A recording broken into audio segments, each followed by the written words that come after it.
سورہ بنی اسرائیل کی ابتدا ہوتی ہے سبحان الذی اسری بعبدہ لیلا من المسجد الحرام الی المسجد الاقصی، پاک ہے وہ ذات جو اپنے بندے کو رات کے تھوڑے سے حصے میں مسجد حرام سے مسجد اقصی کی طرف لے گیا. یعنی اللہ تعالیٰ نے اپنے حبیب صلی اللہ علیہ وسلم کو رات کے تھوڑے سے حصے میں مسجد حرام سے کہاں پہنچا دیا؟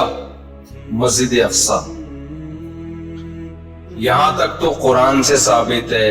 آگے پھر صحیح احادیث سے کہ پھر مسجد اقصی سے کہاں اللہ لے کر گئے؟ آسمانوں میں. وہاں پیغمبروں سے ملاقاتیں ہوئی، حضرت موسیٰ علیہ السلام، یوسف علیہ السلام، ابراہیم علیہ السلام. پھر وہاں ہوتے ہوتے اللہ کے در کے قریب پہنچ گئے، عرش پر، عرش کے قریب. باقی اللہ تعالیٰ کی زیارت ہوئی یا نہیں ہوئی یہ مسئلہ احادیث میں واضح نہیں ہے. بعض علماء اس کے قائل ہیں زیارت ہوئی ہے، بعض اس کے قائل ہیں کہ زیارت نہیں ہوئی. تو جو یہ کہتے ہیں زیارت ہوئی ہے ان کو مشرک کہنا درست نہیں ہے، اس کا شرک اور کفر سے کوئی تعلق نہیں ہے. اور جو یہ کہتے ہیں زیارت نہیں ہوئی ان کو گستاخ رسول قرار دینا یہ بھی پرلے درجے کی حماقت ہے. ہم اس کے مکلف ہیں جو صحیح حدیث سے ثابت ہو. میرا موقف کیا ہے؟ میرا موقف جو ٹوٹا پھوٹا موقف ہے، قرآن و سنت میں غور کر کے جو مجھے سمجھ میں آیا ہے کہ زیارت کے پر کوئی واضح دلیل ہمارے سامنے نہیں ہے. یعنی اس بات کی دلیل واضح کہ اللہ نے پیغمبر صلی اللہ علیہ وسلم کو ان دنیا کی آنکھوں سے اللہ کی زیارت کی ہے. پیغمبر صلی اللہ علیہ وسلم نے اللہ کو ان دنیا کی آنکھوں سے دیکھا ہے. اس پر کوئی واضح دلیل نہیں ہے. احادیث جو ہیں وہ مبہم ہیں اور جن میں نفی ہے وہ بہت واضح ہیں. واللہ اعلم. پھر بھی کوئی قائل ہے تو اس کا مسئلہ ہے. تو اور بہت ہیں زمانے میں غم لڑنے کے لیے. یہ سارا دو شادیاں نہ کرنے کا نتیجہ ہے. جو لوگ 2-3 شادیاں کرتے ہیں ان کے مسئلے ہی کچھ اور بن جاتے ہیں. ان پھڈوں میں وہ نہیں پڑتے. جب 2 ہوں گی نا پھر آپ بس اسی میں لگے رہو گے کہ یار یہ دونوں ٹھیک کیسے ہو جائیں.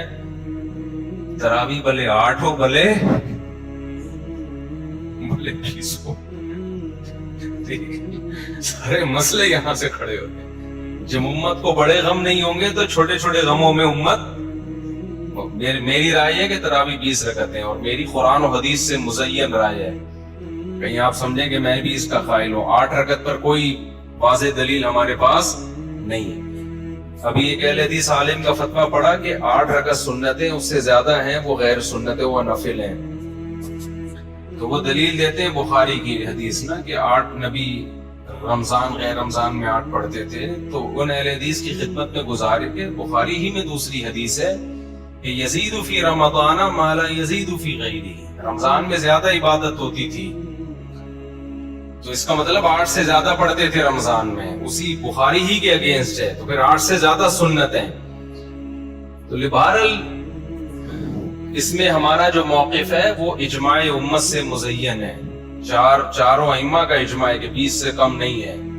اسلاف میں کوئی ایک بھی نہیں مسجد دکھا سکتے اس دور میں جہاں 20 سے کم نماز ہوتی ہو. 16 کی روایت ایک ملتی ہے ہمیں، 16 کی ایک روایت 16 کی ملتی ہے. اس سے کم کی ایک بھی نہیں ملتی. 8 کا تو ہے ہی نہیں. تو یہ ہمارا موقف اس میں بہت مضبوط موقف ہے کہ تراویح کم سے کم کتنی رکعتیں؟ 20. حضرت عمر کی سے بھی اس کی تائید ہوتی ہے. باقی جو بخاری مسلم کی حدیثیں ہیں اس سے یہ تراویح سے اس کا کوئی کچھ سراغ نہیں ملتا. اور ایک اہم بات اہل حدیث حضرات کی خدمت میں کہ جو آپ حدیث پیش کرتے ہیں نا تہجد سے کے بارے میں، وہ تو رمضان غیر رمضان میں. ابھی ایک اہل حدیث عالم کا فتویٰ نظر سے گزرا. اس دفعہ رویت ہلال کمیٹی نے چاند کا اعلان لیٹ کیا نا. رویت ہلال کمیٹی کا بھی میں آپ کو بتاتا ہوں. تھوڑا سا بول ہی دیں تھوڑا بہت. فتنے میں ڈالنا مقصد نہیں ہے، کمیٹی کو تھوڑا سا ٹھیک کرنا مقصد ہے. وہ ٹھیک ہوں گے نہیں ہماری باتوں سے لیکن شاید کچھ اصلاح ہو جائے. رات کو اعلان ہوا تو کچھ لوگوں نے علم طرح سے تراویح پڑھی, کچھ نے چھوڑ دی. ایک اہل حدیث عالم کا فتویٰ نظر سے گزرا, انہوں نے کہا کہ جن لوگوں نے وتر پڑھ لیے ہیں وہ اب بھی گھر جا کے تراویح پڑھ سکتے ہیں. تو کوئی ضروری نہیں ہے کہ وتر کے بعد جائز نہیں ہے, اب بھی پڑھ سکتے ہیں. فتویٰ بالکل ٹھیک تھا, لیکن مجھے خیال ہوا کہ آپ کی نظر میں تو رمضان اور غیر رمضان میں ایک ہی ہے نا تہجد, تو پھر چاند دیر سے ہو یا جلدی ہو, تراویح پڑھی ہو یا نہیں پڑھی ہو, اس سے فرق کیا پڑتا ہے؟ یہ فتویٰ لگانے کی ضرورت کیا تھی کہ جنہوں نے وتر پڑھ لی ہے وہ جا کے قیام اللیل پڑھ لیں یا تہجد پڑھ لیں یا تراویح پڑھ لیں, کچھ بھی نام دے دیں اس کو. تو آپ کے یہاں تو رمضان غیر رمضان کیا ہے؟ برابر. کوئی چاند ہو گیا ہے تو بھی پڑھ لو, نہیں پڑھو مرضی ہے, نہیں ہوا تو بھی پڑھو. عام تہجد ہے, رمضان میں ذرا ثواب زیادہ مل جائے گا. تو یہ فتویٰ دینے کی کیا ضرورت ہے کہ جی چاند ہو گیا ہے, دیر سے اعلان ہوا ہے, تو جن لوگوں نے نہیں پڑھی اب پڑھ سکتے ہیں. بھائی چاند ہو یا نہ ہو, نہیں پڑھی تو بھی پڑھنی چاہیے, چاہے چاند نہ بھی ہو. تہجد تو میرے بھائی عام دنوں میں بھی پڑھنی چاہیے نا, اس کا چاند سے کیا تعلق ہے؟ تو عام رمضان میں بھی پڑھنی چاہیے. تو اس میں چاند, روزے میں چاند کا تو مسئلہ آئے گا کہ روزہ رکھنا ہے کہ نہیں رکھنا. تراویح میں تو اہل حدیث حضرات کا مسئلہ ہی نہیں آنا چاہیے نا. تو یہ مجھے ایک سوال تھا, لیکن کوئی کہیں جواب ملتا نہیں. خیر ہم آگے چلتے ہیں میرے بھائی, بہت ٹائم ہو گیا. اچھا میرے بھائی, تو میں کیا کہہ رہا تھا, یہاں کہاں سے آ گیا؟ ہاں, تو یہ اختلافی مسئلہ ہے کہ نبی صلی اللہ علیہ وسلم دیدار کیا یا نہیں کیا. بہرحال ہم آگے چلتے ہیں. تو میں یہ عرض کر رہا تھا, معراج نبی صلی اللہ علیہ وسلم کو جسم کے جسد اطہر کے ساتھ ہوئی. یہ اللہ کی طرف سے ایک معجزہ تھا. آپ صلی اللہ علیہ وسلم بیت المقدس میں گئے. معراج میں کیا کیا حکمتیں تھیں؟ سب سے بڑی حکمت یہ تھی کہ اللہ نے محمد صلی اللہ علیہ وسلم کو سب سے آخر میں بھیجا, لیکن بنایا سب سے افضل. تو پریکٹیکلی کچھ ایسے کام کروانے تھے تاکہ آپ کی پریکٹیکلی فضیلت, عملی دنیا میں آپ کی فضیلت تمام پیغمبروں پر ثابت ہو جائے. تو سب سے پہلا اللہ نے اپنے قریب بہت کیا, 7ویں آسمان پہ لے گئے تاکہ رسول اللہ صلی اللہ علیہ وسلم کا اللہ کے ساتھ قرب زیادہ ہو جائے. نمبر 2, نبی صلی اللہ علیہ وسلم کو یہ فضیلت کہ آپ نے مسجد حرام میں نماز پڑھائی, آپ کو یہ فضیلت مسجد نبوی میں نماز پڑھائی. یہ دونوں بڑی عظیم مسجدیں ہیں. لیکن ایک اور اسلام میں بہت عظیم مسجد ہے جہاں ہزاروں پیغمبر آئے, وہاں بہت سارے پیغمبروں کا قبلہ تھا وہ مسجد, جہاں موسیٰ علیہ السلام آئے, جہاں عیسیٰ علیہ السلام آئے, ابراہیم علیہ السلام بھی گئے وہاں پہ, سلیمان علیہ السلام, داؤد علیہ السلام. تو یہ سارے پیغمبر تو اصل میں یہودیوں اور عیسائیوں کے نہیں ہیں, اصل میں یہ کس کے ہیں؟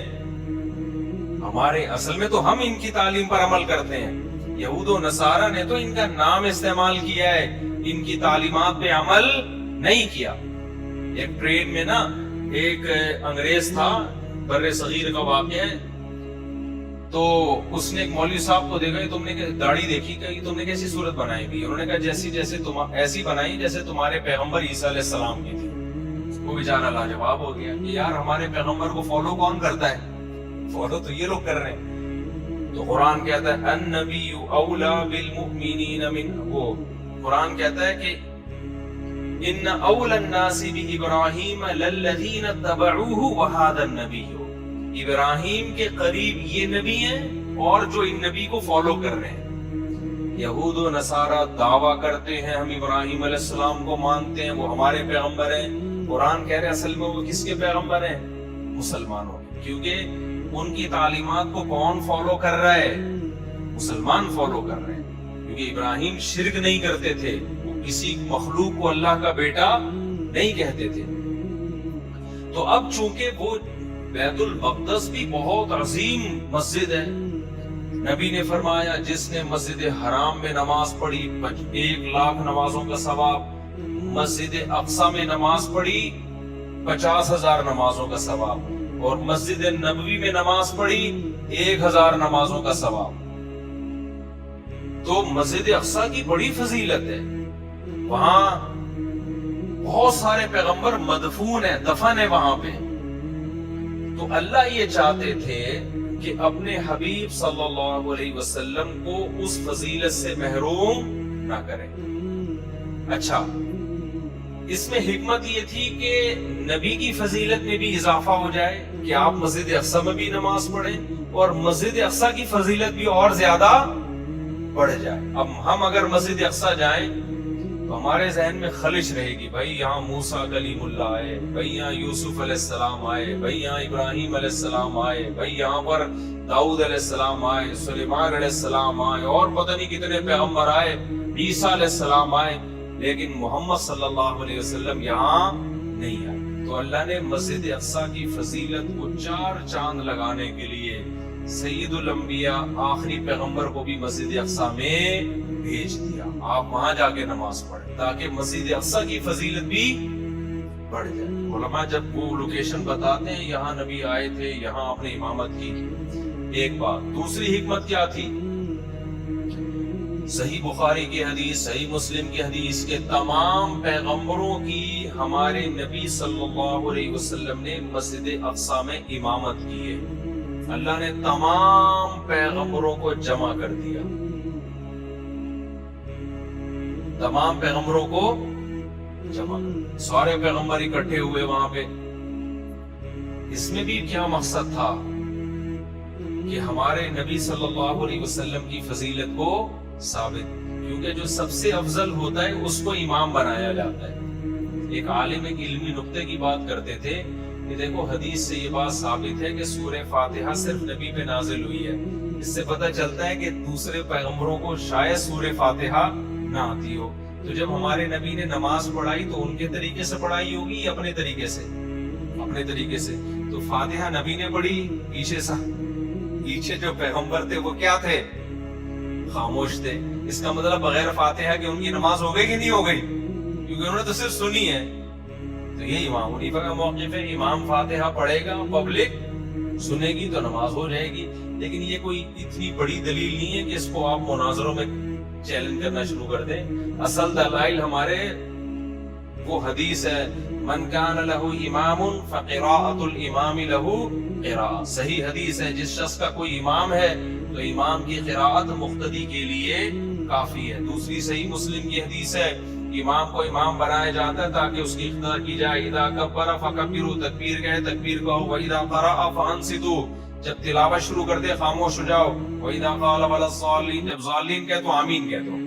اس سے بھی پتہ چلتا ہے کہ امام, اور یہ دلائل ہمارے. خیر ہم آگے چلتے ہیں. تو اللہ نے اپنے حبیب صلی اللہ علیہ وسلم کی امامت میں تمام پیغمبروں کو جمع کیا تاکہ عملی طور پر بھی رسول اللہ صلی اللہ علیہ وسلم کی فضیلت ثابت ہو جائے. وہاں سے پھر براق کے ذریعے آپ کو آسمانوں میں لے جایا گیا, اور یہ چند سیکنڈ میں یہ کام ہوا ہے. اب یہاں پر جو ملحد لوگ ہیں وہ کہتے ہیں یہ کیسے ممکن ہے. ہم کہتے ہیں جب کائنات نہیں تھی پہلی مرتبہ اللہ نے بنا دی, یہ عقلاً ممکن ہے؟ بھائی وہ دھماکہ ہوا تھا نا, بگ بینگ تھیوری ڈھیم کر کے کائنات بن گئی تھی, تو دھماکہ خود بخود کیسے ہو گیا؟ انرجی کہاں سے آئی؟ خدا نے اپنی طاقت سے اتنی انرجی پیدا کر دی جو مادے میں تبدیل ہوئی, اور یا مادہ انرجی میں تبدیل ہوا. جو بھی ہوا وہ تو وہاں بیٹھا ہوا کوئی دیکھ رہا ہوگا تو بتا سکتے ہیں کیا ہوا تھا. تو وہ جب بغیر سبب کے اتنی بڑی کائنات کو بنا سکتا ہے, اس کا مطلب وہ کچھ کرنے میں کسی سبب کا محتاج نہیں ہے. تو اللہ تعالیٰ کے لیے یہ نبی نے نہیں کیا. اگر نبی نے خود کیا ہوتا تو ایک اعتراض بنتا تھا, بھائی اتنے تھوڑے سے عرصے میں آپ مسجد اقصی سے کیسے ہو کے آ گئے؟ یہ کام کس نے کیا ہے؟ اللہ نے کیا. تو اللہ سب کچھ کر سکتا ہے. اعتراض جب بنتا تھا جب ہم کہتے یہ محمد صلی اللہ علیہ وسلم نے خود یہ کر لیا ہے, پھر اعتراض بنتا تھا. دوسری بات یہ کہ رسول اللہ صلی اللہ علیہ وسلم کو جو معراج کروائی گئی، اس کی ایک بہت بڑی حکمت یہ بھی تھی تاکہ نماز کی جو فرضیت ہے نا وہ عام احکام کی طرح نہ ہو۔ معراج پہ بلا کے نبی کو نمازیں دی گئی ہیں تاکہ امت نماز کو دیگر اسلامی احکام کی طرح نہ سمجھے۔ بھئی آپ نے جب کسی کو گفٹ دینا ہوتا ہے، ایک طریقہ تو یہ ہے کہ آپ پوسٹ کر دیتے ہیں، اس کے گھر میں لیٹر آیا، کھولا تو 5 روپے نکلے اس کے اندر سے، ٹھیک ہے نا، 50 روپے کا نوٹ نکلا۔ یہ بھی ایک طریقہ ہے گفٹ دینے کا۔ ایک طریقہ ہے کسی بندے کو بھیج دیا۔ ایک طریقہ ہے آپ کہتے ہیں یار یہ تو میں یہ بڑا گفٹ آپ کو دینا چاہتا ہوں، یہ میں آپ کی دعوت کروں گا، آپ میرے گھر آئیں گے، کھانا کھائیں گے، سیلفیاں لیں گے ہم دونوں مل جل کے، اس کے بعد یہ ڈبہ میری موجودگی میں کھلے گا، گفٹ کا ڈبہ۔ آپ سمجھ جاؤ گے بیٹا کوئی چھوٹی چیز نہیں۔ ویسے ہی اگر گفٹ دینے کے لیے بھیج دے تو اس کا خالی ڈبہ ہی بھیج دے، وہ جب گھر بلا کے دیا جائے گا تو چھوٹی چیز گفٹ نہیں دی جاتی۔ تو اللہ نے اپنے حبیب صلی اللہ علیہ وسلم کو اپنے پاس بلا کے نمازوں کا تحفہ دیا۔ اور کیسے دیا؟ پہلے 50 نمازیں فرض کی۔ دیکھو اللہ نے کرنی 5 ہی تھی۔ لوگ کہتے ہیں اگر راستے میں موسیٰ علیہ السلام سے ملاقات نہ ہوتی تو وہ تو 50 ہو جاتی، ہم تو بڑھ جاتے۔ اللہ نے 50 دینی نہیں تھی، دینی کتنی تھی؟ 5 ہی دینی تھی، لیکن ایک پروسیس کے تحت دینی تھی۔ یہ بتانا تھا کہ میں چاہتا تو یہ تھا کہ تم ہر وقت نماز ہی پڑھا کرو، ٹھیک ہے نا۔ 50 کا تو مطلب یہی ہوتا نا، لیکن مجھے پتا ہے تم یہ کر نہیں سکتے، تو چلو 5 کر لو۔ ثواب کتنے کا مل جائے گا؟ 50 کا مل۔ جیسے آدم علیہ السلام سے جو خطا ہوئی اور جنت سے نکلے، تو یہ تو پلاننگ تھی اللہ میاں کی پہلے سے، ٹھیک ہے نا۔ خطا نہ ہوتی تو جنت سے نہ نکلتے، جنت سے نہ نکلتے تو زمین پہ نہ آتے، زمین پہ نہ آتے تو آزمائش کہاں سے ہوتی؟ تو پیدا تو کس کام کے لیے کیا تھا؟ آزمائش کے لیے۔ تو اللہ نے کہا چلو شیطان کو تھوڑا سا برگلانے دو، آدم کو خطا کرانے دو۔ اللہ کو پتا ہے یہ تو توبہ کر کے ٹھیک ہو جائیں گے، لیکن اس بہانے یہ جنت سے نکلیں گے۔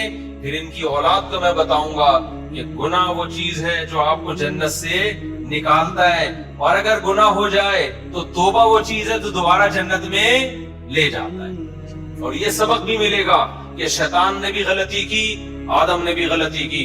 شیطان کو حکم دیا سجدہ کر، شیطان نے کہا نہیں۔ آدم کو حکم دیا اس درخت کے قریب نہ جانا، آدم بھی چلے گئے۔ خطا دونوں سے ہو گئی نا، لیکن شیطان سے جب غلطی ہوئی، اللہ کو غصہ آیا، تو شیطان غصے کے جواب میں توبہ کرنے کے بجائے اور اکڑ گیا، اور کہنے لگا موت تک زندگی دے، سب کچھ جہنم میں لے کے جاؤں گا۔ اکڑا ہوا ہے اب تک۔